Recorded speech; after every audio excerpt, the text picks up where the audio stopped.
I am Vijay Nair, former officer of Food Corporation of India. Current affairs പുതിയൊരു വീഡിയോയിലേക്ക് സ്വാഗതം. ഇന്നത്തെ news പേപ്പറിൽ ആദ്യത്തെ ന്യൂസ് നമ്മളെ വലിയ വിഷമം ഉണ്ടാക്കുന്ന ഒരു ന്യൂസാണ്. കാരണം ഇന്നത്തെ ഇന്ത്യയിൽ ഇന്ത്യക്ക് ഏറ്റവും കൂടുതൽ കോൺട്രിബ്യൂഷൻ കൊടുത്ത പ്രൈം മിനിസ്റ്റേഴ്സ് അല്ലെങ്കിൽ ഫിനാൻസ് മിനിസ്റ്റേഴ്സ് ഒക്കെ ആരെന്ന് വെച്ചാൽ ഞാൻ ഫസ്റ്റ്ലി പറയുന്ന ഒരു പേര് ഉറപ്പായിട്ടും മൻമോഹൻ സിംഗിന്റെ ആയിരിക്കും. Especially as A finance minister he was outstanding. Prime minister എന്നുള്ള രീതിയിൽ അദ്ദേഹത്തിന്റെ റെക്കോർഡ് വാസ് മിക്സ്ഡ്. അതിൽ ഡൗട്ട് ഒന്നുമില്ല. കാര്യം എന്ന് വെച്ചാൽ he made some very bold reforms as prime minister, but at the same time under his prime ministership India witnessed some of the biggest scams of Indian history, some of the biggest corruptions of Indian history. So his prime ministership record is a mixed bag, but at the same time as a finance minister he did outstanding job for India's progress. അദ്ദേഹമാണ് actually ഈ നെഹ്റുവിയൻ ആയിട്ടുള്ള ഒരു ഇന്ത്യയുടെ ഒരു economic system എന്ന് പറഞ്ഞാൽ actually ഒരു failure ആയിരുന്നു. അതുകൊണ്ടാണ് ഇന്ത്യക്ക് 1990s ബിഗിനിങ് വരെ ഒരു ഗ്രോത്തും ഉണ്ടാവാൻ നമ്മളൊരു പട്ടിണി പാവൻ രാജ്യമായിട്ട് തുടർന്നത്. അപ്പൊ ആരൊക്കെ എന്തൊക്കെ തന്നെ ഇപ്പൊ ഞാൻ പറയാൻ തെറ്റാണെന്ന് അല്ലെങ്കിൽ നെഹ്റുവിനോട് എന്തെങ്കിലും ഹേറ്റഡ് ഉണ്ടെന്ന് നിങ്ങൾ ആരെങ്കിലും പറഞ്ഞാലും എനിക്കത് പ്രശ്നമില്ല. അതാണ് സത്യം. ഈ ചൈനയും ഇന്ത്യയും ഒരേ രീതിയിൽ പോവർട്ടി റിഡൻ ആയിട്ടുള്ള കൺട്രീസ് ആയിരുന്നു when both of them got independence. പക്ഷേ എന്ത് സംഭവിച്ചു? ഈ നമ്മളുടെ നെഹ്റുവിനെ പോലെ ഒരു ആളായിരുന്നു മാവോ എന്ന് പറഞ്ഞ ആള്. പുള്ളിയും ഭയങ്കര റിജിഡ് ആയിട്ടുള്ള എക്കണോമിക് പോളിസീസ് ഒക്കെ ഫോളോ ചെയ്ത് മുമ്പോട്ട് പോയപ്പോൾ ചൈന ഒരു വളരെ പോവർട്ടി റിഡൻ ആയിട്ടുള്ള രാജ്യമായിട്ട് മാത്രമേ മുമ്പോട്ട് പോകുന്ന മനസ്സിലായപ്പോൾ മാവോയ്ക്ക് ശേഷം അവിടെ അധികാരത്തിൽ വരുന്ന ഡെങ് സിയാവോപിങ് മാർക്കറ്റ് ഓറിയന്റഡ് ആയിട്ടുള്ള റിഫോംസ് നടപ്പാക്കിയതിന്റെ ഫലമാണ് ചൈന ട്രമൻഡസ്ലി ഗ്രോ ചെയ്തു. ഇന്ത്യയുടെയും ചൈനയുടെയും കമ്പയറബിൾ ആയിട്ടിരുന്ന എക്കോണമി, രണ്ട് എക്കോണമി 70s വരെയൊക്കെ ഏതാണ്ട് കമ്പയറബിൾ എക്കോണമീസ് ആയിരുന്നു. ഇന്ത്യയുടെ എക്കോണമിയുടെ 5 times ബിഗർ ആണ് Chinese economy. Why? Only because of the vision of Deng Xiaoping, the second president of China after the demise of Mao. അപ്പൊ അദ്ദേഹം വളരെ ബോൾഡ് ആയിട്ടുള്ള, ആക്ച്വലി കമ്മ്യൂണിസം എന്നൊക്കെ പേരാണ് പറഞ്ഞെങ്കിലും അവിടെ ആപ്പിളും അങ്ങനെയുള്ള മൾട്ടിനാഷണൽ കമ്പനികളുടെ പ്രൊഡക്ഷൻ സെന്ററും ടെസ്ലയൊക്കെയാണ് അവിടെ ഏറ്റവും കൂടുതൽ പ്രൊഡ്യൂസ് ചെയ്ത് വിൽക്കുന്ന കമ്പനികൾ എന്നൊക്കെ നിങ്ങൾക്ക് അറിയാം, അമേരിക്കൻ കമ്പനികളാണ്. അപ്പം ആ ഡെങ് സിയാവോപിങ്ങിന്റെ വിഷൻ കൊണ്ടാണ് ചൈനയുടെ എക്കോണമി ഇത്രയും ഗ്രോ ചെയ്തത്. അപ്പൊ ഡെങ് സിയാവോപിങ് അവിടെ ചൈനയിൽ ബോൾഡ് റിഫോംസ് നടപ്പാക്കിയ ആ പീരീഡിലെങ്കിലും ഇന്ത്യയിലെ ഒരു പ്രൈം മിനിസ്റ്റർ, ഇപ്പൊ അന്ന് ഇന്ദിരാഗാന്ധിയൊക്കെ ആയിരുന്നു ഇന്ത്യയുടെ prime minister after the death of Nehru അല്ലെങ്കിൽ ലാൽ ബഹാദൂർ ശാസ്ത്രിയൊക്കെ. അന്നെങ്കിലും നമ്മൾ ഈ റിഫോംസ് നടപ്പാക്കി തുടങ്ങിയിരുന്നെങ്കിൽ ഇന്ത്യ ഇന്നത്തെ എക്കോണമിയുടെ 3 times ബിഗർ എക്കോണമിക്കലും ആവുമായിരുന്നു. അതിൽ യാതൊരു സംശയമില്ല. ചൈനയുടെ അത്രയും ഫാസ്റ്റസ്റ്റ് ആയിട്ടുള്ള ഗ്രോത്ത് നമുക്ക് ഉണ്ടാകത്തില്ല. കാര്യം ചൈന ഒരു കമ്മ്യൂണിസ്റ്റ് രാജ്യമായതുകൊണ്ട് അവിടെ ഈ ലൈൻ ഓഫ് കമാൻഡ് എന്നൊക്കെ പറയുന്ന വളരെ അങ്ങനെ ഒപ്പോസിഷൻ ഒന്നും ഉണ്ടാകത്തില്ല. ഒരു ഡെവലപ്മെന്റ് പ്രോജക്ട് ഇംപ്ലിമെന്റ് ചെയ്യണം എന്നുണ്ടെങ്കിൽ അവരത് അനൗൺസ് ചെയ്യും, അവിടുത്തെ ആൾക്കാർ കേട്ടേ പറ്റൂ. പക്ഷെ ഇവിടെയാണെന്നുണ്ടെങ്കിൽ ഒരു റോഡ് പ്രോജക്ട് വരുമ്പോൾ തന്നെ 100 ഒപ്പോസിഷൻ വരും. എല്ലാ ആൾക്കാരുടെയും ശബ്ദം കേൾക്കണം, because it is A democracy. So ആ ഒരു പേസ് നമ്മളുടെ ഇന്ത്യയുടെ ഡെവലപ്മെന്റിന് കാണുന്നത്. പക്ഷെ സ്റ്റിൽ നമ്മൾ ഇതിന്റെ ഒരു 2-3 ഇരട്ടിയെങ്കിലും ഡെവലപ്പ് ആയനായിരുന്നു. ആ ഒരു പാത്തിലേക്ക് ഇന്ത്യയെ കൈപിടിച്ച് നയിച്ചു എന്നുള്ളതാണ് മൻമോഹൻ സിംഗിന്റെ കഴിവ് എന്ന് പറയുന്നത്. അതുകൊണ്ടാണ് 1991 ഇന്ത്യ ബോൾഡ് ആയിട്ടുള്ള റിഫോംസ് നടപ്പാക്കുന്നു. ഇന്ത്യ WTOയുടെ ഭാഗമാകുന്നു, വേൾഡ് ട്രേഡ് ഓർഗനൈസേഷന്റെ ഭാഗമാകുന്നു. ഇന്ത്യയിൽ എക്കണോമിക് ലിബറലൈസേഷൻ നടപ്പാകുന്നു. ഇന്ത്യ ഗ്ലോബലൈസേഷന്റെ പാർട്ടാവുന്നു. അതുവരെ ഇന്ത്യയുടെ എക്കണോമി ക്ലോസ്ഡ് ആയിരുന്നു. കൊക്കോക്കോളയും പെപ്സിയും നിങ്ങൾ കുടിക്കുന്ന 90-കൾക്ക് ശേഷമായിരിക്കും. ഇന്ത്യയിൽ സോണി ടിവിയും ആപ്പിളും ഒന്നും ഇല്ലായിരുന്നു. ഇന്ത്യയിൽ ആകെ ഉണ്ടായിരുന്ന പ്രീമിയർ പത്മിനി കാറും അംബാസിഡർ കാറും ആയിരുന്നു. ആ ഇന്ത്യയിലേക്ക് ബെൻസും BMW ഒക്കെ വരുന്നത് നമ്മൾ കണ്ടു. ഇതെല്ലാം 90-കളിൽ ഈ മൻമോഹൻ സിംഗ് ഇന്ത്യയുടെ ഫിനാൻസ് മിനിസ്റ്റർ ആയിരിക്കുന്ന സമയത്ത് എക്കണോമിക് ലിബറലൈസേഷന്റെ പോളിസീസ് ഇന്ത്യയിൽ നടപ്പാക്കിയതുകൊണ്ടാണ്, ഇന്ത്യയുടെ various sectors of economy open ചെയ്ത് കൊടുത്തുകൊണ്ടാണ് ഫോറിൻ ഡയറക്ട് ഇൻവെസ്റ്റ്മെന്റ് ഇന്ത്യയിലേക്ക് ഒഴുകാൻ തുടങ്ങി. ഇന്ന് വേൾഡിലെ ഏറ്റവും ഓപ്പൺ ആയിട്ടുള്ള എക്കോണമിയാണ് ഇന്ത്യ. ഡിഫൻസ് സെക്ടറിൽ പോലും ഫോറിൻ ഡയറക്ട് ഇൻവെസ്റ്റ്മെന്റ്, സ്പേസ് ടെക്നോളജിയിൽ പോലും ഫോറിൻ ഡയറക്ട് ഇൻവെസ്റ്റ്മെന്റ്. ആ രീതിയിലാക്കിയത് നരസിംഹറാവു എന്ന് പറഞ്ഞ പ്രൈം മിനിസ്റ്ററിന്റെ അണ്ടറിൽ ഇരുന്നുകൊണ്ട് ഇന്ത്യയുടെ ഫിനാൻസ് മിനിസ്റ്റർ ആയിട്ട് പ്രവർത്തിച്ച മൻമോഹൻ സിംഗ് ആണ്. പിന്നെ as a prime minister also he did some commendable reforms in India. ഇപ്പൊ നമുക്ക് പറയുകയാണെന്നുണ്ടെങ്കിൽ റൈറ്റ് ടു ഇൻഫർമേഷൻ ആക്ട് എന്നുള്ള വിവരാവകാശ നിയമം അദ്ദേഹമാണ് കൊണ്ടുവന്നത്. അതുപോലെ right to education Manmohan Singh ആണ് ഇംപ്ലിമെന്റ് ചെയ്തത്. അതുപോലെ Mahatma Gandhi national rural employment guarantee scheme, his government only implemented Mahatma Gandhi National Rural Employment Guarantee Scheme that was very useful for eradicating the rural poverty in India, and Narendra Modi government is also continuing all these projects. അല്ലേ? അപ്പോ അങ്ങനെ വളരെ വലിയ visionary ആയിട്ടുള്ള ഒരു leader, ഇന്ത്യയുടെ ഒരു എന്താ പറയുന്ന ഒരു സാധാരണ പൊളിറ്റീഷ്യൻ അല്ലായിരുന്നു. He's not a politician at all.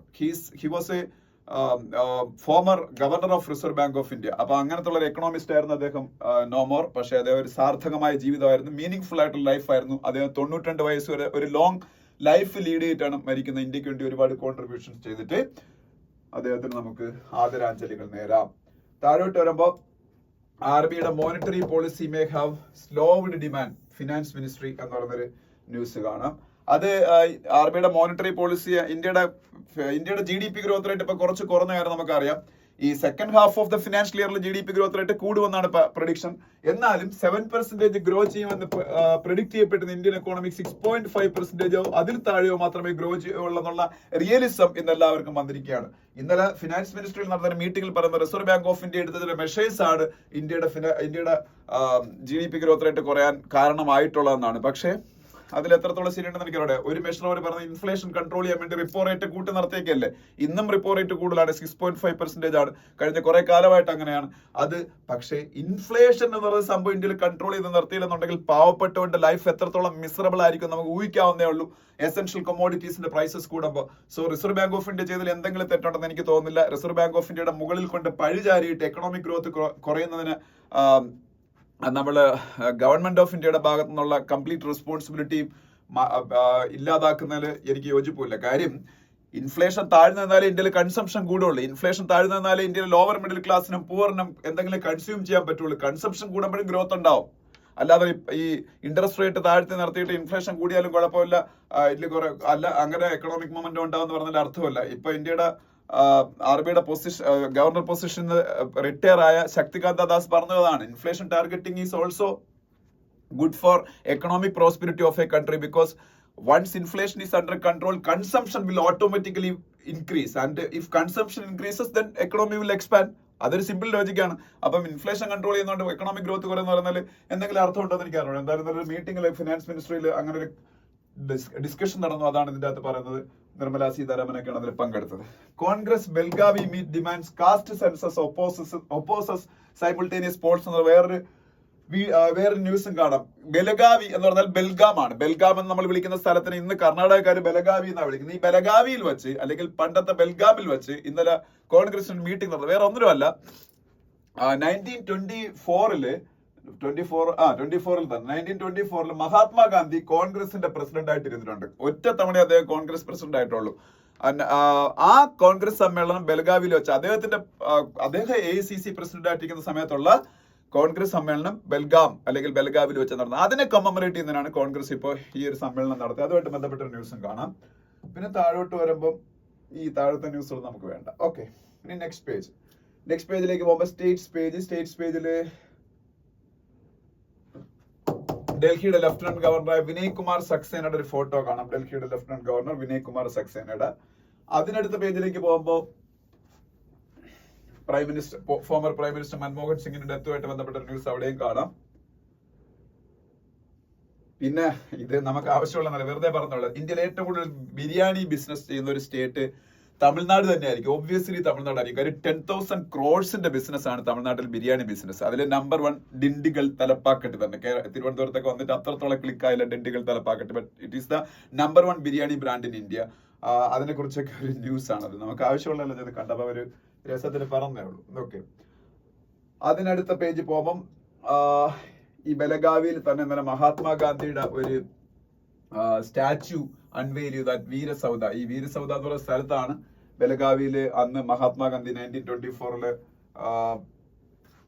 അദ്ദേഹത്തിന്റെ നേതൃത്വത്തിൽ ബെൽഗാം കോൺഗ്രസ് സെഷൻ നടന്നത്. അപ്പൊ അതിനെ കമ്മമറേറ്റ് ചെയ്യാനാണല്ലോ ഇപ്പൊ AICC all India Congress committee ഇപ്പൊ അവിടെ മീറ്റിംഗ് ഒക്കെ നടത്തി. അപ്പൊ അവിടെ അദ്ദേഹത്തിന്റെ ഒരു സ്റ്റാച്യു അൺവെയിൽ ചെയ്തു. കർണാടകത്തിന്റെ ചീഫ് മിനിസ്റ്റർ സിദ്ധരാമയ്യയും കർണാടകത്തിന്റെ ഡെപ്യൂട്ടി ചീഫ് മിനിസ്റ്റർ ശിവകുമാർ ഇവിടുത്തെ കോൺഗ്രസ് DK ശിവകുമാർ ചേർന്നു. പിന്നെ അവിടെ Malayalam bids adieu to MT the master story teller എന്നൊരു ന്യൂസ് കാണാം. MT മരിച്ചു കേട്ടപ്പം വിഷമിക്കാത്ത ഒരു മലയാളിയും കാണത്തില്ല. കാരണം കേരളത്തില് മലയാളം ലിറ്ററേച്ചറിന്റെ ഗോൾഡൻ ഏജിൽ ഉണ്ടായിരുന്ന എല്ലാ ആൾക്കാരും മരിച്ചു. ഈ പത്മവിഭൂഷണും പത്മഭൂഷണൊക്കെ ഇവരൊക്കെ വിൻ ചെയ്തിട്ടുണ്ട്. ജ്ഞാനപീഠം കിട്ടിയ ആൾക്കാർ, ഇന്ത്യയിലെ ലിറ്ററേച്ചറിലെ ഹയസ്റ്റ് ഓണറായ ജ്ഞാനപീഠം അവാർഡ് കിട്ടിയ തകഴി ശിവശങ്കര പിള്ള, G ശങ്കരക്കുറുപ്പ്, അല്ലെങ്കിൽ വൈക്കം മുഹമ്മദ് ബഷീറിനെ ഞാൻ ഇവിടെ കിട്ടിയിട്ടുള്ളത്. പക്ഷെ സ്റ്റിൽ അദ്ദേഹം ഒരു വലിയൊരു ഡോയൻ ഓഫ് മലയാളം ലിറ്ററേച്ചർ ആയിരുന്നു. MT വാസുദേവൻ നായർ, SK പൊറ്റക്കാട്, സുഗതകുമാരി, മാധവിക്കുട്ടി, ഇവരെല്ലാവരും മരിച്ചു. ഇനി ആരുണ്ട് ആ തലമുറയിലുള്ള ഒരു മനുഷ്യർ പോലുള്ള അക്കിത്തം, എല്ലാവരും മരിച്ചുപോയി. ഇപ്പോൾ ഉള്ളത് കുറച്ച് ഏതെങ്കിലും പാർട്ടിക്ക് വേണ്ടി കൊള്ളുന്ന സോഷ്യൽ മീഡിയയിൽ ചുമ്മാ എന്തെങ്കിലും ഒരു ചില സെലക്റ്റീവ് ഇഷ്യൂസിൽ മാത്രം സെലക്റ്റീവ് പ്രതികരണങ്ങൾ നടത്തുന്ന കുറച്ച് മോഡേൺ ബുദ്ധിജീവികൾ എന്നറിയോ അവകാശപ്പെടുന്ന ആൾക്കാരേ ഉള്ളൂ. യഥാർത്ഥ കേരളത്തിന്റെ അവസാനത്തെ ഈ ലിറ്ററേച്ചറിലെ ഒരു ഗ്രേറ്റ് ആയിട്ടുള്ളൊരു അല്ലെങ്കിൽ ഒരു മാസ്റ്റർ സ്റ്റോറി ടെല്ലർ എന്ന് പറയുന്നത് ഉറപ്പായിട്ട് MT ആയിരുന്നു. MTയും മരിച്ചതോടുകൂടി ആ ഒരു തലമുറ അവസാനിക്കുകയാണ്. നമുക്ക് അതിൽ ഒരുപാട് നഷ്ടം തന്നെയാണ്. പിന്നെ Maharashtra good governance index report release എന്ന് പറഞ്ഞ ന്യൂസ് കാണും. ഈ ഗുഡ് ഗവേണൻസ് ഇൻഡെക്സ് എന്ന് പറയുന്ന ഇൻഡെക്സ് വേറെ ഏതെങ്കിലും ഇന്ത്യൻ സ്റ്റേറ്റിന് ഉണ്ടോ എന്ന് എനിക്ക് അറിഞ്ഞുകൂടാ. മഹാരാഷ്ട്ര ഡെവലപ്പ് ചെയ്തു ഗുഡ് ഗവേണൻസ് ഇൻഡെക്സ്. അത് മഹാരാഷ്ട്രയുടെ ചീഫ് മിനിസ്റ്റർ, ഡെപ്യൂട്ടി ചീഫ് മിനിസ്റ്ററെ വായിൽ വരുള്ളൂ. കഴിഞ്ഞ കുറെ കാലത്ത് അദ്ദേഹം ഡെപ്യൂട്ടി ചീഫ് മിനിസ്റ്റർ ആയിരുന്നു. Current he is the chief minister of Maharashtra, Devendra Fadnavis. He only unveiled the report card of good governance index of Maharashtra. So Maharashtra is having a good governance index. I don't know if any other Indian state is having this good governance index. അപ്പൊ എന്തായാലും ഈ good governance എന്ന് പറയുന്ന സംഭവം ഓർമ്മ വരുമ്പോൾ ഇന്ത്യയിൽ നിങ്ങൾക്ക് ഗുഡ് ഗവേണൻസ് ഡേ എന്ന് പറയുന്നൊരു ഡേ തന്നെയുണ്ട്. ഗുഡ് ഗവേണൻസ് ഡേ എന്ന് പറയുന്നൊരു ഡേ ഉണ്ട്. അല്ലെങ്കിൽ സുശാസൻ ദിവസ് എന്ന് പറയും. ഗുഡ് ഗവേണൻസ് ഡേ എന്ന് പറയുന്നത് December 25 ആണ്. Good governance day December 25 good governance day ആയിട്ട് സെലിബ്രേറ്റ് ചെയ്യാനുള്ള കാരണം എന്ന് വെച്ചാൽ ഇന്ത്യയിലെ വൺ ഓഫ് ദ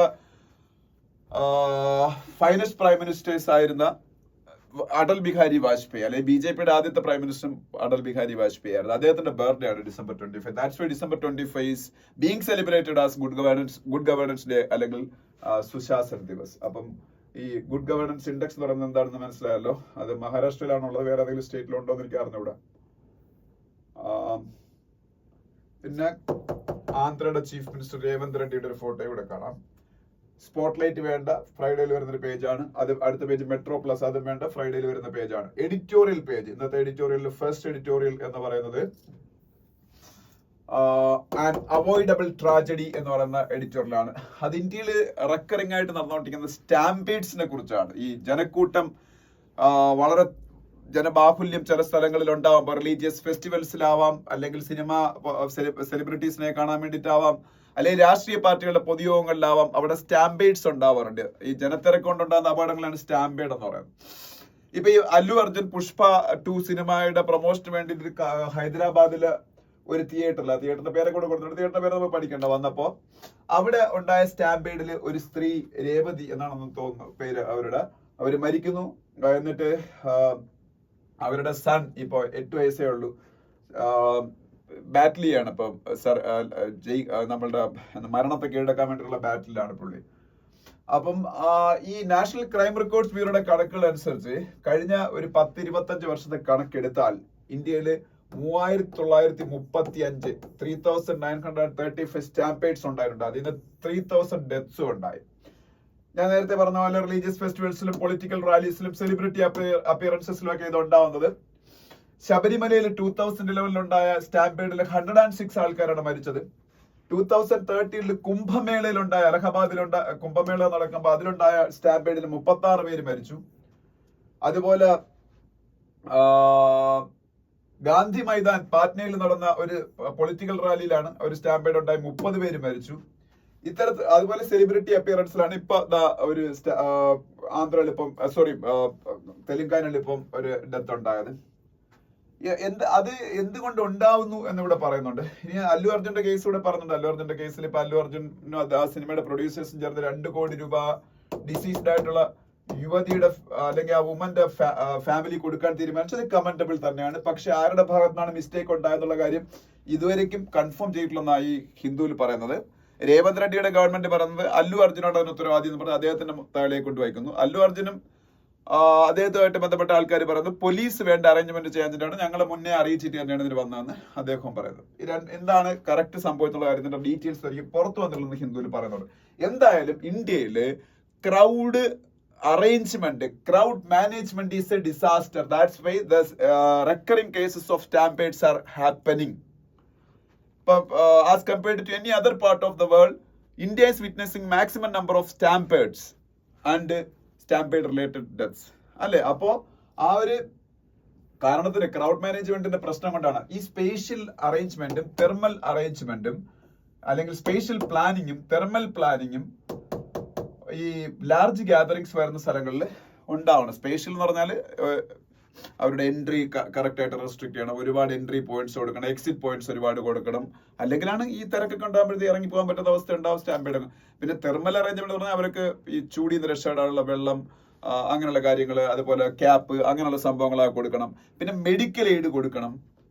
അപ്പൊ ഇത്തരത്തിലുള്ള ഒത്തിരി കാര്യങ്ങൾ, അതുപോലെ എമർജൻസി പ്രിപ്പയർനെസ് വേണം. അതായത് ആംബുലൻസും അങ്ങനെയുള്ള സംഭവങ്ങളൊക്കെ, എന്തെങ്കിലും ഒരു വിഷയം ഉണ്ട് അപ്പോഴേ അവരെ ട്രീറ്റ് ചെയ്യാനും ഹോസ്പിറ്റലിലേക്ക് കൊണ്ടുപോകാനും ഒക്കെ. പക്ഷെ ഇത്തരത്തിലുള്ള അറേഞ്ച്മെന്റ്സ് ഒന്നും പ്രോപ്പർലി ഇല്ലാതെയാണ് ഇന്ത്യയിൽ പല മീറ്റിംഗ്സും നടക്കുന്നത്. അത് റിലീജിയസ് ആയിക്കോട്ടെ, പൊളിറ്റിക്കൽ ആയിക്കോട്ടെ, അല്ലെങ്കിൽ സെലിബ്രിറ്റി അപ്പിയറൻസ് ആയിക്കോട്ടെ. അപ്പൊ അതാണ് ഫസ്റ്റ് എഡിറ്റോറിയൽ. രണ്ടാമത്തെ എഡിറ്റോറിയൽ പുഷ്ഡ് ത്രൂ എന്ന് പറയുന്ന എഡിറ്റോറിയലാണ്. അത് കെൻ ബത്വ റിവർ ഇന്റർലിങ്കിങ്ങിനെ കുറിച്ചാണ്. കെൻ എന്ന് പറയുന്ന ഒരു റിവറും ബത്വ എന്ന് പറയുന്ന റിവറും, ഈ രണ്ട് റിവേഴ്സ് ഇന്റർലിങ്ക് ചെയ്യാനുള്ള project. It is A very costly project also. അതിന്റെ ഗുണം ബുന്ദേൽഖണ്ഡ് എന്ന് പറയുന്ന റീജിയൻ ആണ്. ബുന്ദേൽഖണ്ഡ് എന്ന് പറയുന്ന റീജിയൻ ഇന്ത്യയിൽ ഏറ്റവും പോവർട്ടി നിലനിൽക്കുന്ന, ഫാമേഴ്സിന്റെ സൂയിസൈഡ് നിലനിൽക്കുന്ന ഏരിയ ആണ്. അപ്പൊ അവർക്ക് ഡ്രൗട്ട് സിറ്റുവേഷൻ ഒക്കെ എപ്പോഴും ഉണ്ടാവാറുണ്ട്, അവിടെ വരൾച്ച. അതുകൊണ്ടാണ് ഈ കർഷകർ പലപ്പോഴും അവരെ കൃഷിയൊക്കെ നശിക്കുമ്പോൾ സൂയിസൈഡ് ഒക്കെ ചെയ്യുന്നത്. അപ്പൊ ആ ഏരിയക്ക് ഭയങ്കര ഗുണം ഉണ്ടാകുന്ന പറഞ്ഞാണ് ഈ സ്കീം അവതരിപ്പിക്കുന്നത്.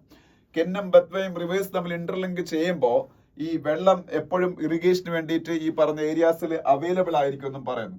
പക്ഷേ ഈ ഒരു എഡിറ്റോറിയൽ പറയുന്നത് NGT, നാഷണൽ ഗ്രീൻ ട്രിബ്യൂണൽ, ഈ പ്രോജക്ടിനെ because of various ecological reasons എതിർക്കുന്നുണ്ടെന്നാണ്. അതുപോലെ സുപ്രീം കോടതിയോ മറ്റോ, സുപ്രീം കോടതിയാണെന്ന് അപ്പോയിന്റ് ചെയ്ത ഒരു കമ്മിറ്റിയും ഇതില് ചില ഡിസ്ക്രിപ്പൻസീസും ചില പ്രോബ്ലംസും ഒക്കെ ചൂണ്ടിക്കാണിച്ചു. പക്ഷെ ഗവൺമെന്റ് അതിനെ എല്ലാത്തിനെയും നെഗ്ലക്ട് ചെയ്തുകൊണ്ട് ഇത് പ്രോജക്റ്റുമായിട്ട് മുമ്പോട്ട് പോകുന്നു. 44,605 crores ആണ് ഈ പ്രോജക്ടിന്റെ ചെലവെന്ന് പറയുന്നത്. അപ്പം ഇതില് ഒരു ഡാം വരുന്നുണ്ട്, ദൗതൻ എന്ന് പറയുന്ന ഡാം. ദൗതൻ, DAUDHAN. ഈ ദൗതൻ ഡാം വരുന്നത് പന്ന ടൈഗർ റിസർവിലാണ്. പന്ന ടൈഗർ റിസർവ് മധ്യപ്രദേശിലാണ്. മധ്യപ്രദേശിലെ പന്ന ടൈഗർ റിസർവിലാണ് ദൗതൻ ഡാം വരുന്നത്. ഒരു ടൈഗർ റിസർവിന്റെ അകത്ത് അത്തരത്തിലുള്ള ഡാം ഒന്നും വരാൻ പാടില്ല. അപ്പൊ അത്തരത്തിലുള്ള എല്ലാ നോംസും പാലിക്കാതെയാണ് ഈ സംഭവം വരുന്നത്. അപ്പം അത് ഈ ബുന്ദേൽഖണ്ഡ് റീജിയനെ ഇനിയിപ്പോ ഇറിഗേറ്റ് ചെയ്യുമ്പോൾ പ്രോപ്പർലി എന്നുള്ള കാര്യത്തിൽ സംശയം ഉണ്ടെന്ന് ഹിന്ദുവിന്റെ എഡിറ്റോറിയലിന്റെ രണ്ടാമത്തെ പാരഗ്രാഫിൽ പറയുന്നുണ്ട്. കാര്യം ഈ കെൻ റിവറിലും ബത്വ റിവറിലും ഒരേ സമയത്താണ് ഫ്ലഡും ഡ്രൗട്ട്സും ഒക്കെ ഉണ്ടാവുന്നതെന്നാണ് പലപ്പോഴും എക്കോളജിസ്റ്റുകളൊക്കെ വാദിക്കുന്നത്. പക്ഷെ അങ്ങനെ അല്ല. ഈ പറഞ്ഞ രണ്ട് റിവറുകളും തമ്മിൽ ഇന്റർലിങ്ക് ചെയ്യുക വഴി ഒരിടത്തുണ്ടാകുന്ന ഡ്രൗട്ടിന് മറ്റിടത്തുണ്ടാകുന്ന ഫ്ലഡ് കൊണ്ട് കോമ്പൻസേറ്റ് ചെയ്യാൻ പറ്റുമെന്നാണ് സർക്കാരിന്റെ വാദം. പക്ഷെ വേറൊരു രീതിയിൽ ഇതിനെക്കുറിച്ച് ചിന്തിക്കുന്ന ആൾക്കാർ പറയുന്നത് പ്രോപ്പറായിട്ടുള്ള എന്താ പറയുന്ന സസ്റ്റൈനബിൾ ആയിട്ടുള്ള ചില പ്രാക്ടീസസ് യൂസ് ചെയ്ത് ഈ ഏത് സ്ഥലത്താണോ ഡ്രോട്ട്, എനിക്ക് തോന്നുന്നു കെൻ റിവറിന്റെ സൈഡിലാണ് ഡ്രോട്ട് കൂടുതൽ ഉണ്ടാകുന്നതെന്നാണ് ഇതിൽ പറഞ്ഞേക്കുന്നത്. ആ സൈഡിലെ വെള്ളം, ആ സൈഡിൽ ഡ്രോട്ട് ഉണ്ടാവാതെ വെള്ളം റീപ്ലനിഷ് ചെയ്യാൻ പറ്റുന്നു. അതായത് ഇപ്പം നമ്മൾ ഈ മഴക്കുഴി അങ്ങനെയൊക്കെയുള്ള സംഭവങ്ങൾ നിർമ്മിക്കുന്നില്ല, അതുപോലുള്ള ഈ നാച്ചുറൽ വാട്ടർ സ്റ്റോറേജ് വേണ്ടിയിട്ടുള്ള പരിപാടികളൊക്കെ ചെയ്യുക, വാട്ടർ റീപ്ലനിഷ്മെന്റ് മെത്തേഡുകൾ ചെയ്യുക, അങ്ങനെയൊക്കെ വാട്ടർ റീസ്റ്റോർ ചെയ്യാന്ന് ഈ നദിയിലെ കെൻ റിവറിലെ വാട്ടർ പിന്നീട് റീപ്ലനിഷ് ചെയ്യാൻ പറ്റും. ഈ ഡ്രൗട്ട് സിറ്റുവേഷൻ ഒഴിവാക്കാനൊക്കെ പറ്റും. അല്ലാതെ ഇത്രയും കോസ്റ്റ്ലി ആയിട്ടുള്ള ഒരു പ്രൊജക്ട് നടപ്പാക്കേണ്ട കാര്യം. എന്തെങ്കിലും ഒരു എൻവയോൺമെന്റൽ പ്രോബ്ലം ഉണ്ടായിട്ട് ഇത് അൺസസ്റ്റൈനബിൾ ആണെന്ന് ഫ്യൂച്ചറിൽ തെളിഞ്ഞാൽ ഈ 44,000 crores വേസ്റ്റ് ആവും. അത് ടാക്സ് പേയേഴ്സിന്റെ മുകളിൽ ഭയങ്കര ഹ്യൂജ് ബേർഡൻ ക്രിയേറ്റ് ചെയ്യുന്നു ഈ എഡിറ്റോറിയൽ പറഞ്ഞു. പക്ഷെ ഇത് പലപ്പോഴും ഇതുപോലുള്ള പ്രോജക്റ്റുകൾ വരുമ്പോൾ ഇവിടുത്തെ എൻവയോൺമെന്റലിസ്റ്റുകളൊക്കെ എതിർക്കാറുണ്ടെങ്കിൽ, ഇപ്പൊ ഈ നർമ്മദ ബച്ചാവോ ആന്തോളൻ എന്ന് പറയുന്ന ഒരു സംഭവം വഴിയാണ് ഈ മേധാ പട്കർ ഭയങ്കര ഫേമസ് ആവുന്നത്. നർമ്മദ നദിയിലെ ഡാം കെട്ടുന്നതിനൊക്കെ അവർ എതിർത്തു. പക്ഷെ ഇത് നർമ്മദ കൊണ്ട് ഒരുപാട് ഗുണങ്ങൾ ഗുജറാത്ത് എന്നുള്ള സ്റ്റേറ്റിന് ഉണ്ടായിട്ടുണ്ട്, ഒരുപാട് പ്രോഗ്രസ് അവിടെ ഉണ്ടായിട്ടുള്ളതാണ് സത്യം. നർമ്മദയിൽ പിന്നെ ഡാമില് ഹൈറ്റ് കൂട്ടുന്നതിനായിരുന്നു പിന്നെ അടുത്ത വിഷയം വന്നത്, സർദാർ സരോവർ ഡാം. നർമ്മദ നദിയിൽ ഈ സർദാർ സരോവർ ഡാമിന് അഗേൻസ്റ്റ് ആയിട്ടാണ് മേധാ പട്കർ ആന്തോളൻ നടത്തിയത്. ഹൈറ്റ് കൂട്ടുന്നതിന് ഒരു വിഷയം ഉണ്ടാക്കി. പക്ഷെ ഹൈറ്റും എല്ലാം കൂട്ടി ആ വിഷയങ്ങളൊന്നും പരിഗണിക്കാത്ത സർക്കാരുകൾ. പക്ഷെ അതുകൊണ്ട് ഗുജറാത്തിന് ഗുണമേ ഉണ്ടായിട്ടുള്ളൂ. പക്ഷെ എല്ലാ സ്റ്റേറ്റിലും അങ്ങനെ ആയിരിക്കണം എന്നില്ല. ഇവർ പറയുന്നത് ചിലപ്പോൾ കാര്യങ്ങൾ കാണും. അപ്പൊ ഇത് രണ്ടുമാണ് ഇന്നത്തെ എഡിറ്റോറിയൽസ്. പിന്നെ first article, how the right over took the left in India. അത് വായിച്ച കോമഡിയാണ്. അത് നിങ്ങൾക്ക് വായിച്ച മനസ്സിലാവുന്ന കാര്യങ്ങളാണ്. ഞാൻ അത് ഡിസ്കസ് ചെയ്യുന്ന കാര്യം. ഇത് അത്യാവശ്യം പൊളിറ്റിക്സും കാര്യങ്ങളൊക്കെ കാണേണ്ട ആവശ്യമില്ല നമുക്ക്. അതായത് ഇന്ത്യയിൽ കമ്മ്യൂണിസ്റ്റ് മൂവ്മെന്റും ഈ രാഷ്ട്രീയ സ്വയം സേവക സംഘം RSS ഒക്കെ ഏതാണ്ട് ഒരേ സമയത്താണ് ഇന്ത്യയിൽ ഉണ്ടാകുന്നത്. 1925 RSS ഉണ്ടാകുന്നത്. 2025 അടുത്ത വർഷമാകുമ്പോൾ, അതായത് 2 ദിവസം കൂടെയുള്ള അടുത്ത വർഷം ആവാൻ 100ാം വാർഷികമാണ് RSSന്റെ. ഏതാണ്ട് കമ്മ്യൂണിസ്റ്റ് പാർട്ടികൾ അതേ സമയത്തൊക്കെ തന്നെ ഇന്ത്യയിൽ ഫോം ചെയ്യപ്പെട്ടു. പക്ഷേ കമ്മ്യൂണിസം ഇന്ത്യയിൽ വളരെ വളരെ വളരെ എന്താ പറയുക മോശം അവസ്ഥയിലാണ്. ഇന്ന് കമ്മ്യൂണിസ്റ്റ് പാർട്ടികൾക്ക് ഇന്ത്യയിൽ 8 MP മാത്രമേ ഉള്ളപ്പോൾ BJPക്ക് ഒറ്റയ്ക്ക് 240 MP അതെന്തുകൊണ്ട് അങ്ങനെ സംഭവിച്ചു എന്നുള്ളതിന്റെ ഒരു അനാലിസിസ് ആണ് ഇതിൽ കൊടുത്തേക്കുന്നത്. അത് രാഷ്ട്രീയ അനാലിസിസ് ആണ്. അതുകൊണ്ട് തന്നെ ഞാനത് ഡിസ്കസ് ചെയ്യുന്നത്. നിങ്ങൾ വായിച്ചു നോക്കും താല്പര്യമുള്ളവർ. ഒരു അക്കാഡമിക് ഇൻട്രസ്റ്റിൽ വായിക്കുക എന്നുള്ളത് എന്റെ അഭിപ്രായം വലിയ കാര്യങ്ങളൊന്നുമില്ല. പിന്നെ ടാപ്പിംഗ് ഇൻ ടു കസാക്കിസ്ഥാൻസ് റെയർ എർത്ത് പൊട്ടൻഷ്യൽ എന്ന് പറയുന്ന ഒരു ആർട്ടിക്കിൾ ഉണ്ട്. ഇത് ഇന്ത്യ ഈ റെയർ എർത്ത് എന്ന് പറയുന്ന സംഭവം ഇന്ത്യക്ക് ഭയങ്കര, അതായത് റെയർ എർത്ത് മലയാളത്തിൽ എന്താ പറയുന്ന ഈ അപൂർവങ്ങളായിട്ടുള്ള മെറ്റൽസ് ഒക്കെ ഉണ്ടല്ലോ, അങ്ങനെയുള്ള സംഭവങ്ങൾ ഇപ്പൊ ഇന്ത്യക്ക് ഭയങ്കര ആവശ്യമാണ്. എസ്പെഷ്യലി അത് ഇലക്ട്രോണിക് ഇൻഡസ്ട്രിയിൽ യൂസ് ചെയ്യുന്നു. അതുപോലെ നമ്മളിപ്പം സസ്റ്റൈനബിൾ എനർജിയിലേക്ക് മാറാണ്, അതായത് സോളാർ എനർജി. അപ്പൊ സോളാർ ഫോട്ടോ വോൾട്ടൈക് സെല്ലുകളിലും അതിലും ഇതിലൊക്കെ ഈ പറഞ്ഞ സംഭവങ്ങൾ വേണം. ഈ റെയർ എർത്ത് മിനറൽസും മെറ്റൽസും ഒക്കെ വേണം.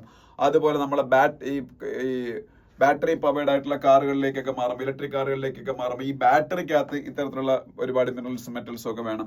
അപ്പൊ ഇതിന് പക്ഷെ ഇന്ത്യക്ക് ഇതിന്റെ റിസോഴ്സ് ഉണ്ടെന്ന് പറഞ്ഞത്. വേൾഡില് മൊത്തം ഇവിടെ ഒരു കാര്യം പറഞ്ഞു, അത്യാവശ്യം റിസോഴ്സ് ഇന്ത്യയിൽ ഉണ്ട്. അതിന്റെ കണക്ക് ഇവിടെ പറയുന്നുണ്ടായിരുന്നു. 5th largest holder of rare earth elements ആണ് ഇന്ത്യ. റെയർ എർത്ത് എലമെന്റ്സിന്റെ 5th ലാർജസ്റ്റ് ഹോൾഡർ ആണ്. പക്ഷേ ഇന്ത്യയിൽ എക്സ്ട്രാക്ഷൻ വലുതായിട്ട് നടക്കുന്നില്ല. അതിന്റെ കാരണം സസ്റ്റൈനബിൾ ആയിട്ടുള്ള ടെക്നോളജീസ്, എഫിഷ്യന്റ് ആയിട്ടുള്ള ടെക്നോളജി ഈ മിനറൽസിന്റെ എക്സ്ട്രാക്ഷൻ ഇന്ത്യയിൽ ഇല്ലാത്തത് കൊണ്ടാണ്. ഇപ്പൊ ചൈനയാണ് ഇതിന്റെ ഗ്ലോബൽ ലീഡർ എന്ന് പറയുന്നത്. ഇന്ത്യയുടെ മൊത്തം ലോകത്തിലെ മൊത്തം റെയർ എർത്തിന്റെ 70% ഇത് പ്രൊഡ്യൂസ് ചെയ്തുകൊണ്ടിരിക്കുന്നത് ചൈനയാണ്.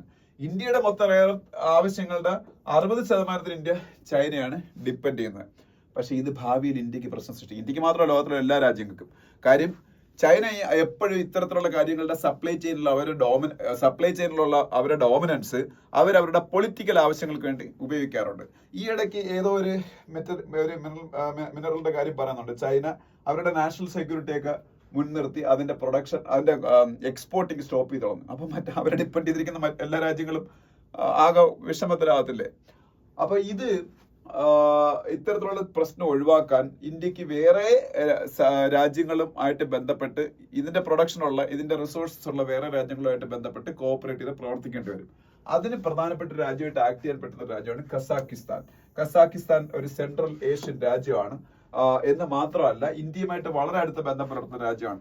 ഇവരുമായിട്ട് ഇപ്പൊ യൂറോപ്പിലെ പല രാജ്യങ്ങളും US ഒക്കെ ഈ റെയർ എർത്ത് മെറ്റൽസിന്റെ എക്സ്ട്രാക്ഷനായിട്ടുള്ള എഗ്രിമെന്റ്സ് ഓൾറെഡി ഉണ്ടാക്കിയിട്ടുണ്ട്, ഓസ്ട്രേലിയയൊക്കെ. അപ്പൊ ഇതേ മാതൃകയിൽ ഇന്ത്യയായിട്ട് വളരെ ഫ്രണ്ട്ലി ആയിട്ടുള്ള നേഷൻ ആയതുകൊണ്ട് അവരുമായിട്ട് എഗ്രിമെന്റ് ഉണ്ടാക്കിക്കൊണ്ട് ഇന്ത്യയുടെ റെയർ എർത്തിന്റെ കാര്യത്തിൽ ചൈനയുടെ മുകളിലുള്ള ഡിപ്പെൻഡൻസി നമുക്ക് കുറച്ചു കൊണ്ടുവരാനും, ഇനി നമ്മളൊരു ഈ 2 രാജ്യങ്ങളും മ്യൂച്വലി സഹകരിച്ചാൽ വേണമെന്നുണ്ടെങ്കിൽ നമുക്ക് ലോ കോസ്റ്റ് ടെക്നോളജി ഒക്കെ ഡെവലപ്പ് ചെയ്യാനും, ഇന്ത്യയിലും ഇതിന്റെ പ്രൊഡക്ഷൻ, കാര്യം ഇന്ത്യക്കും ഈ സാധനമുണ്ട് പക്ഷെ പ്രൊഡക്ഷനൊക്കെ എക്കണോമിക്കലി ഫീസിബിൾ ആയിട്ട് പ്രൊഡ്യൂസ് ചെയ്യാൻ പറ്റാത്ത, അല്ലെങ്കിൽ എക്സ്ട്രാക്ട് ചെയ്യാൻ പറ്റുന്ന രീതിയിലുള്ള ടെക്നോളജി ഇന്ത്യ ഡെവലപ്പ് ചെയ്യാത്തതുകൊണ്ടാണ്. അപ്പൊ മ്യൂച്വലി ബെനിഫിഷ്യൽ ആയിട്ട് ടെക്നോളജീസ് ഒക്കെ ഡെവലപ്പ് ചെയ്ത് കസാക്കിസ്ഥാനിൽ നമുക്ക് ഇങ്ങോട്ട് കൊണ്ടുവരാനും അതുപോലെ ഇന്ത്യയിലുള്ള നമുക്ക് എക്സ്ട്രാക്ട് ചെയ്തെടുക്കാനൊക്കെ പറ്റും.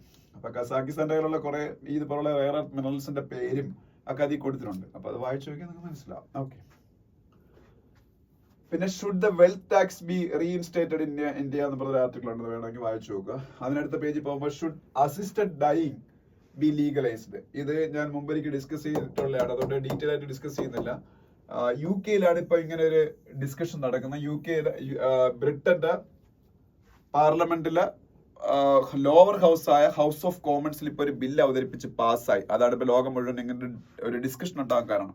അതായത് ഈ ഒരു റെസ്പെക്ട്ഫുൾ ആയിട്ടുള്ള ഡെത്ത്, ഒരു പീസ്ഫുൾ ആയിട്ടുള്ള ഡെത്ത് എല്ലാവരും അർഹിക്കുന്നതാണ്. അപ്പം മരിക്കും അടുത്ത 6 മാസത്തിനകത്തുനിന്ന് ഉറപ്പുള്ള രോഗികൾക്ക് സ്വയം മരിക്കാനുള്ള അവകാശം കൊടുക്കുന്നതാണ്, മറ്റുള്ള എക്സ്റ്റേണൽ ആൾക്കാരുടെ അസിസ്റ്റൻസോട് കൂടി. അതിനാണ് ഈ ബില്ല് അവതരിപ്പിച്ചത്. പക്ഷെ ലോകത്ത് ഒരു രാജ്യത്തും അങ്ങനെ ഒരു സംഭവം ഇല്ല. അതായത് സൂയിസൈഡ് ചെയ്യാൻ സഹായിക്കുന്നതിന് തുല്യമാണ്. ഈ സൂയിസൈഡ് എന്ന് പറയുന്നത് ഓൾമോസ്റ്റ് എല്ലാ രാജ്യത്തും, മോഡേൺ കൺട്രീസിലെല്ലാം അത് ബാൻഡ് ആണ്. അപ്പൊ സൂയിസൈഡ് ചെയ്യാൻ അനുവദിക്കുകയാണ്. ഒരാള് മരിക്കാൻ വേണ്ടിയിട്ട് ഇങ്ങനെ കിടക്കുന്നു, അയാൾ 6 മാസം കൂടെ ജീവിക്കും, അയാൾ വേദന തിന്നുന്ന കാണുമ്പോൾ അയാൾക്ക് മരിക്കാൻ അയാൾ ആവശ്യപ്പെടുന്നു, അപ്പൊ അയാളെ മരിക്കാൻ അസിസ്റ്റ് ചെയ്യുന്നു. അപ്പൊ സൂയിസൈഡിന് നമ്മൾ ഹെൽപ്പ് ചെയ്യുന്നു. അതാണ്. അപ്പൊ അത് എത്തിക്കലാണോ എന്നുള്ള കാര്യമാണ്. ഇതിനെ പ്രൊമോട്ട് ചെയ്യുന്ന ആൾക്കാർ എത്തിക്കലാണെന്നാ പറയുന്നത്. കാര്യം വേറൊന്നും അല്ല. കാരണം ഇത് അവർക്ക് ഡിഗ്നിഫൈഡ് ആയിട്ടുള്ള ഒരു ഡെത്ത് അവർ അർഹിക്കുന്നു. അവരെ വേദന തിരിച്ചുകൊണ്ട് മരണത്തിലേക്ക് ഇനിയിപ്പോൾ കുറച്ച് കാലം ജീവിച്ചിരിക്കുന്നുള്ള ഉറപ്പാണ്, വിടാൻ പാടില്ല അവരെ. പക്ഷേ ഇത് മിസ്യൂസ് ചെയ്യാതിരിക്കാൻ വേണ്ടി ഡോക്ടേഴ്സും അതുപോലെ ഒരു ജഡ്ജിയും ചേരുന്ന ഒരു സംഘമാണ് ഈ കാര്യങ്ങൾ ഓവർസീ ചെയ്യേണ്ടത്. അങ്ങനെയാണ് ഇതിൽ ഹൗസ് ഓഫ് കോമൺസിൽ പാസ്സായിരിക്കുന്ന ബില്ല് പറയുന്നത്. പക്ഷേ ഇത് ഹൗസ് ഓഫ് കോമൺസിലെ പാസ്സായിട്ടുള്ളൂ. ഇനി ഒരുപാട് കടമ്പകൾ കടന്നിട്ട് വേണം ഇത് ഫൈനലി നിയമമാവാൻ. അപ്പൊ അതുമായിട്ട് ബന്ധപ്പെട്ട ഡിസ്കഷൻസ് വേൾഡിൽ നടക്കുന്നത്. ഇത് മുമ്പൊരിക്കൽ ഞാൻ നിങ്ങളുടെ ഡിസ്കസ് ചെയ്ത 2 ആഴ്ച മുമ്പ് ഇതിനെ കുറിച്ച് പത്രത്തിൽ വന്നപ്പോൾ. അപ്പൊ അതിനെ കുറിച്ചുള്ള ആർട്ടിക്കിളാണ്. ഇനി ഈ പേജിൽ 2 കാര്യങ്ങളായിരിക്കും നിങ്ങളുടെ പറയാനുള്ളത്. ഒന്നെന്ന് പറയുന്നത് parliamentary committee on Waqf bill likely to visit Jammu and Kashmir എന്ന ന്യൂസ് കാണാം. വഖഫ് ബിൽ എന്താണ് നമ്മൾ പറഞ്ഞിട്ടുള്ളതാണ്. Waqf amendment bill 2024. അതിനൊരു JPC ഇപ്പൊ സ്റ്റഡി ചെയ്തുകൊണ്ടിരിക്കുകയാണ്. JPC joint parliamentary committee and leader of this joint parliamentary committee Jagdambika Pal, a BJP MP. So they are going to visit Jammu and Kashmir to discuss about this Waqf Amendment Bill and its various provisions. That is the news here. അതുപോലെ ഇപ്പൊ വേറെ JPC form ചെയ്തിരിക്കുകയാണ്. എന്തിനാണ്? 1 nation 1 election. ഇപ്പൊ parliament ലോക്സഭയിൽ അവതരിപ്പിച്ചു, ഇനിയിപ്പോ രാജ്യസഭയിലൊക്കെ അവതരിപ്പിക്കാൻ പോയാണ് 1 nation 1 election ആയിട്ട് ബന്ധപ്പെട്ട അമെന്റ്മെന്റ്സ്. അതിനെ കുറിച്ച് സ്റ്റഡി ചെയ്യാനും ഒരു JPC ജോയിന്റ് പാർലമെന്ററി കമ്മിറ്റി ഇപ്പൊ വന്നിട്ടുണ്ട്. ഓക്കെ. പിന്നെ ഇവിടെ പറയാനുള്ള വേറൊരു കാര്യം, ഇന്ത്യയിൽ ബാൻ ചെയ്യപ്പെട്ടിട്ടുള്ള ഒരു ബുക്കിനെ കുറിച്ചാണ്. എനിക്ക് 1980s ഇന്ത്യയിൽ ബാൻ ചെയ്ത ബുക്കാണ് സാത്താനിക് വേഴ്സസ് എന്ന് പറഞ്ഞ ബുക്ക്. സാത്താനിക് വേഴ്സസ് പ്രോഫറ്റ് മുഹമ്മദിന് മോശമായിട്ട് ചിത്രീകരിക്കുന്ന കാര്യങ്ങൾ ഉള്ളത് കൊണ്ടാണ് സൽമാൻ റുഷ്ദി എഴുതിയ ഈ ബുക്ക് ഇന്ത്യയിൽ നിരോധിക്കപ്പെട്ടത്. പക്ഷേ ആ നിരോധനം ഇപ്പം ഡൽഹി ഹൈക്കോടതി എടുത്ത് മാറ്റിയിരിക്കുകയാണ്. ഇന്ത്യയിലെ ബുക്ക് സ്റ്റോളുകളിൽ ഇപ്പൊ ഈ ബുക്ക് അവൈലബിൾ ആണ്. അതിന്റെ ബാനിങ് വീണ്ടും കൊണ്ടുവരണമെന്നാണ് ചില പാർട്ടികൾ ഇന്ത്യയിൽ ആവശ്യപ്പെട്ടിരിക്കുന്നത്. Salman Rushdie is one of the most prolific writers of India and he is the first one to get Booker Prize from India for his book Midnight Children. He is the first person of Indian origin to get Booker Prize. അദ്ദേഹത്തിന് Booker Prize കിട്ടിയ ബുക്കിന്റെ പേരെന്താണ്? Midnight Children. അതിനുശേഷമാണ് അരുന്ധതി റോയ്ക്ക് കിട്ടിയത്. Okay. അപ്പം അതാണ് Satanic versus എന്ന് പറഞ്ഞ ബുക്ക്. അത് എഴുതിയാണ്. നെക്സ്റ്റ് പേജ് ഫുള്ള് മൻമോഹൻ സിംഗിനെ കുറിച്ചുള്ള അദ്ദേഹത്തിനെ കുറിച്ച് വളരെ ഡീറ്റെയിൽ ആയിട്ട് സംസാരിച്ച് നിങ്ങൾക്കും അറിയാവുന്ന കാര്യങ്ങളൊക്കെ തന്നെ. ഇന്ത്യക്ക് ഒരുപാട് കോൺട്രിബ്യൂഷൻസ് ചെയ്ത വിഷണറി ആയിട്ടുള്ള ഒരു പ്രൈം മിനിസ്റ്റർ. അപ്പൊ അദ്ദേഹത്തിനെ കുറിച്ച് കൂടുതൽ അറിയാനുള്ളവർ ഈ പേജ് വായിച്ചു നോക്കുക. നെക്സ്റ്റ് പേജിലേക്ക് പോകുമ്പോൾ 17 children receive award for exceptional achievements എന്നൊരു ആർട്ടിക്കിൾ കാണാം. 17 children receive award for exceptional achievements. ഈ എക്സെപ്ഷണൽ അച്ചീവ്മെന്റ്സ് 7 ഫീൽഡിൽ പ്രദർശിപ്പിക്കുന്ന കുട്ടികൾക്കാണ് നമ്മൾ ഈ ഇന്ത്യയുടെ നാഷണൽ ചിൽഡ്രൻ അവാർഡ് കൊടുക്കുന്നത്. ആ ചിൽഡ്രൻ അവാർഡിന്റെ പേരുണ്ട്, ആ പേര് പറയാം. ഏതൊക്കെ ഫീൽഡാണെന്ന് പറഞ്ഞിരിക്കുക? Art and culture, bravery, innovation, science and technology, social services, sports and environment. അപ്പൊ arts and culture, bravery, innovation, science and technology, social services, sports and environment. ഈ 7 ഫീൽഡുകളിൽ ബ്രേവറി അല്ല അക്കംപ്ലിഷ്മെന്റ് ഉണ്ടാക്കുന്ന കുട്ടികൾക്കാണ് ഇന്ത്യയിലെ ദേശീയ ബാല പുരസ്കാരം കൊടുക്കുന്നത്. അതിന്റെ പേരുണ്ട്, പ്രധാനമന്ത്രി രാഷ്ട്രീയ ബാല പുരസ്കാർ. പ്രധാനമന്ത്രി രാഷ്ട്രീയ ബാല പുരസ്കാർ. നിങ്ങൾ ഈ വാർത്തയിൽ അറിയേണ്ട ഈ കുട്ടിയെ കൊടുക്കുന്ന ഏറ്റവും വലിയ അവാർഡിന്റെ പേര് പ്രധാനമന്ത്രി രാഷ്ട്രീയ ബാല പുരസ്കാർ. 7 ഫീൽഡുകളിൽ അച്ചീവ്മെന്റ് ഉണ്ടാക്കുന്ന കുട്ടികൾക്കാണ്. ആ 7 ഫീൽഡ് എന്തൊക്കെയാണെന്ന് ഞാൻ പറഞ്ഞു. Arts and culture, bravery, innovation, science and technology, social service, sports and environment. ഇനി ഇത് എന്നാണ് കൊടുക്കുന്നത് നിങ്ങൾ അറിഞ്ഞിരിക്കുക. അത് കൊടുക്കുന്നത് December 26-നാണ്. അതിനൊരു കാരണമുണ്ട്. December 26-ന് ഈ അവാർഡ് കൊടുക്കാൻ. December 26 എന്ന് പറയുന്നത് എന്തോ ഒരു ബാല ദിവസമായിട്ടാണ് ഒരു സെക്കൻഡ്. December 26-ന് അവാർഡ് കൊടുക്കാൻ കാരണം വീർ ബാല ദിവസാണ് December 26. December 26 ഈസ് വീർ ബാൽ ദിവസ്. വീർ ബാൽ ദിവസ് ഇങ്ങനെ സെലിബ്രേറ്റ് ചെയ്യുന്നതിന്റെ കാരണമുണ്ട്. സിഖ് മതത്തിലെ ഏറ്റവും പ്രധാനപ്പെട്ട ഗുരുക്കന്മാരിൽ ഒരാളായ ഗുരു ഗോബിന്ദ് സിംഗിന് 4 മക്കളുണ്ടായിരുന്നു, 4 ആൺമക്കൾ. അവര് വളരെ യങ് ഏജിൽ എനിക്ക് തോന്നുന്നു കൊല്ലപ്പെടിയോ അങ്ങനെ എന്തോ ചെയ്തിട്ടുണ്ട്. അപ്പൊ അവർക്ക് ഈ സിഖിസത്തിൽ ഭയങ്കര പ്രോമിനൻസ് ഉള്ള 4 കുട്ടികളാണ് ഗുരു ഗോബിന്ദ് സിംഗിന്റെ 4 മക്കൾ. അവരെ ഓർമ്മയ്ക്ക് വേണ്ടിയിട്ടാണ് December 26 വീർ ബാൽ ദിവസമായിട്ട് സെലിബ്രേറ്റ് ചെയ്യുന്നത്. ഓക്കെ, താഴോട്ട് വരുമ്പോ പവൻ Hans seeks center's approval to acquire 23 more helicopters. പവൻ ഹൻസ് എന്ന് പറയുന്നത് ആക്ച്വലി ഒരു ഹെലികോപ്റ്റർ കമ്പനിയാണ്. ഹെലികോപ്റ്റർ പ്രൊഡ്യൂസ് ചെയ്യുന്ന കമ്പനി അല്ല, ഹെലികോപ്റ്റർ സർവീസ് നടത്തുന്ന കമ്പനിയാണ്. But it is a loss making public sector company. That's why government of India decided to sell this company. But there were no takers for that company up to 2023. 2023 ഒരു taker വന്നു, പക്ഷേ അവരൊക്കെ എന്തൊക്കെയോ problem ഉണ്ടായിട്ട് government പിന്നെ അത് വേണ്ടെന്ന് വെച്ചു. സോ ആ കമ്പനിയെ വിൽക്കാൻ തീരുമാനിച്ചില്ല, നടന്നില്ല. അപ്പൊ വീണ്ടും അതിനെ രക്ഷപ്പെടുത്തി എടുക്കാനൊക്കെ പോവുകയാണ് ഗവൺമെന്റ്. പവൻ ഹൻസ് എന്ന് പറയുന്ന കമ്പനിയുടെ 51% ഷെയർ ഗവൺമെന്റ് ഓഫ് ഇന്ത്യയുടെ കയ്യിലും 49% ഷെയർ ONGCയുടെ കയ്യിലുമാണ്. ഒരു ഹെലികോപ്റ്റർ ഓപ്പറേറ്റിംഗ് കമ്പനിയാണ് ഗവൺമെന്റ്. ഓക്കെ, നെക്സ്റ്റ് പേജിലേക്ക് പോകുമ്പോ ബിസിനസ് പേജിൽ നിന്ന് അങ്ങനെ ഒരു സെക്കൻഡ് എത്തിയ ഓക്കെ ശരി. നെക്സ്റ്റ് പേജിലേക്ക് പോകുമ്പോൾ RBI ആയിട്ട് ബന്ധപ്പെട്ട ചില ന്യൂസുകൾ കാണാം. സത്യത്തിൽ അങ്ങനെ ഡീറ്റെയിൽ ആയിട്ട് ഞാൻ പറയാൻ വേണ്ടിയുള്ള കാര്യങ്ങളൊന്നും ഇല്ല അതില്. ഇത് RBI ആയിട്ട് ബന്ധപ്പെട്ട സുപ്രീം കോടതി പറഞ്ഞ കാര്യങ്ങളൊക്കെയാണ്. സുപ്രീം കോടതി പറഞ്ഞ കാര്യവും വേറൊന്നും അല്ല, ക്രെഡിറ്റ് കാർഡുകളുടെ മുകളിൽ 30% കൂടുതൽ ഇൻട്രസ്റ്റ് ചുമത്താൻ പാടില്ല എന്ന് ഈ ഇടയ്ക്ക് ഒരു കോടതി വിധി ഉണ്ടായി. പക്ഷെ സുപ്രീം കോടതി പറഞ്ഞു ഇത് RBI തീരുമാനിക്കേണ്ട കാര്യമാണ്, ഇതൊന്നും കോടതിയല്ല തീരുമാനിക്കേണ്ടത്, അതിനുള്ള എക്സ്പെർട്ടൈസ് ഒക്കെ RBIക്കേ ഉള്ളൂ. 36% നോർമലി ഈടാക്കുന്ന പലിശ എന്ന് പറഞ്ഞാൽ നമ്മൾ ക്രെഡിറ്റ് കാർഡ് വെച്ച് സാധനങ്ങൾ ഉപയോഗിച്ചിട്ട് പൈസ കൊടുക്കാതെ ഡിഫോൾട്ട് ആയാലേ ഒരു കുഴപ്പമില്ല, 5 പൈസയും പലിശ കൊടുക്കണം. അപ്പൊ ഈ 30% എന്ന കോടതി വിധി വന്നതിനെതിരെ ഈ HSBC പോലുള്ള HDFC ഒക്കെ പോലുള്ള കമ്പനികൾ ക്രെഡിറ്റ് കാർഡ് ഇഷ്യൂ ചെയ്യുന്നവരാണല്ലോ, അവര് സുപ്രീം കോടതി വിധി ഒന്നും ഇതിലൊന്നും കയറി ആവശ്യമില്ലാതെ കോടതി ഇടപെടേണ്ട, ഇതൊക്കെ RBIയുടെ പെറോഗേറ്റീവ് ആണ്. They will look after those issues, you better look after other issues എന്നാണ് ഇപ്പൊ സുപ്രീം കോടതി മറ്റു ലോവർ കോർട്ടുകളോട് പറഞ്ഞത്. അത്രയൊക്കെ ഉള്ള നിങ്ങളുടെ പറയേണ്ട കാര്യങ്ങളൊന്നും ഇല്ല അതിൽ. റവന്യൂ സെക്രട്ടറി, ഇന്ത്യയുടെ പുതിയ റവന്യൂ സെക്രട്ടറി ആയിട്ട് അരുണിഷ് ചൗള അധികാരമേറ്റു. Arunish Chawla new revenue secretary of India.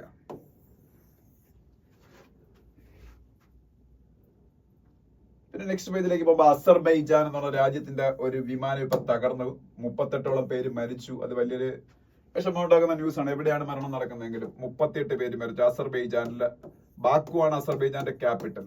Baku അസർബൈജാന്റെ ഒരു പ്ലെയിനാണ് തകർന്നത്. ബാക്കിയെല്ലാം എല്ലാ ദിവസത്തെയും പോലുള്ള ഇസ്രായേലിന്റെ അറ്റാക്കും സിറിയയുടെ പ്രശ്നവും അതൊക്കെ തന്നെയാണ്, ബംഗ്ലാദേശിലെ വിഷയങ്ങൾ. പിന്നെ സ്പോർട്സ് പേജിൽ പോകുമ്പോൾ ഇന്ത്യ ഓസ്ട്രേലിയ ക്രിക്കറ്റ് ടെസ്റ്റ് സീരീസിന്റെ ന്യൂസ് കാണാം. പിന്നെ പ്രോ കബഡി ലീഗ് സ്റ്റാർട്ട് ചെയ്ത്, ഇന്ത്യയുടെ കബഡി ലീഗ് ആണല്ലോ പ്രോ കബഡി ലീഗ്, അത് സ്റ്റാർട്ട് ചെയ്തതുമായിട്ട് ബന്ധപ്പെട്ട ന്യൂസുകൾ കാണാം. സ്റ്റാർട്ട് ചെയ്തതെല്ലാം നടന്നുകൊണ്ടിരിക്കുകയാണ്. പിന്നെ യൂറോപ്പിലേക്ക് ഫുട്ബോൾ ലീഗുകളെ കുറിച്ചുള്ള news. Vijay Hazare trophy start ചെയ്ത്. വിജയ് ഹസാരെ ട്രോഫി എന്ന് പറയുന്നത് ഇന്ത്യയുടെ ഡൊമസ്റ്റിക് ക്രിക്കറ്റ് ചാമ്പ്യൻഷിപ്പുകളിൽ ഒരെണ്ണമാണ്. സയ്യദ് മുഷ്താഖ് അലി ട്രോഫി ഇപ്പൊ കഴിഞ്ഞു, അത് മുംബൈയാണ് ചാമ്പ്യന്മാർ. അത് വിജയ് ഹസാരെ ട്രോഫി എന്ന് പറഞ്ഞാൽ എനിക്കൊന്ന് 1 ഡേ ഫോർമാറ്റിൽ നടക്കുന്ന ഡൊമസ്റ്റിക് ക്രിക്കറ്റ് ചാമ്പ്യൻഷിപ്പ് ആണ്. അതുപോലെ ടെസ്റ്റ് ഫോർമാറ്റിൽ രഞ്ജി ട്രോഫിയും ദുലീപ് ട്രോഫിയൊക്കെ ഉണ്ട്. അങ്ങനെ ഇന്ത്യയിൽ ഡൊമസ്റ്റിക് ക്രിക്കറ്റ് ടൂർണമെന്റ് ഒരുപാടെണ്ണം ഉണ്ട്. അതിലൊരെണ്ണമാണ് വിജയ് ഹസാരെ. പക്ഷെ പഠിച്ചു വെച്ചാൽ ചിലപ്പോൾ ഏതെങ്കിലും എക്സാമിന് ചോദിക്കാം Vijay Hazare trophies related to which of the following sports, cricket, hockey, football, tennis എന്നൊക്കെ ഓപ്ഷൻ തരും. വിജയ് ഹസാരെ ട്രോഫി ക്രിക്കറ്റ് ആണ്. പിന്നെ കപിൽ ദേവിന്റെ ഒരു സ്റ്റേറ്റ്മെന്റ്. കപിൽ ദേവിനെ കുറിച്ച് നിങ്ങൾ ഇപ്പൊ പഠിക്കേണ്ടത് ക്രിക്കറ്റുമായിട്ട് ബന്ധപ്പെട്ടല്ല. Kapil Dev is a very famous golf player. That's why he is the president of current PGTA. PGTA means Professional Golf Tour of India. They are organizing golf tour in India. Domestic golf tours in India is being organized by PGTA. They are the responsible agency, the responsible organization to conduct domestic golf tours. PGTA, Professional Golf Tour of India, and its head is Kapil Dev. Kapil Dev is a legendary cricket player. He is the first World Cup winning captain of India, and he is the greatest ever all-rounder India has ever produced. അത് അങ്ങനെയൊക്കെ ക്രിക്കറ്റിന്റെ പര്യായമാണ് അദ്ദേഹം. പക്ഷെ ഇതിലും അദ്ദേഹം കിടലാണ്, ഗോൾഫിലും. PGTA president അദ്ദേഹമാണ്. പിന്നെന്താ, ഇത്രയേ ഉള്ളൂ. ഓക്കെ, ഇനി നമുക്ക് അടുത്ത ദിവസം കാണാം. Thank you so much.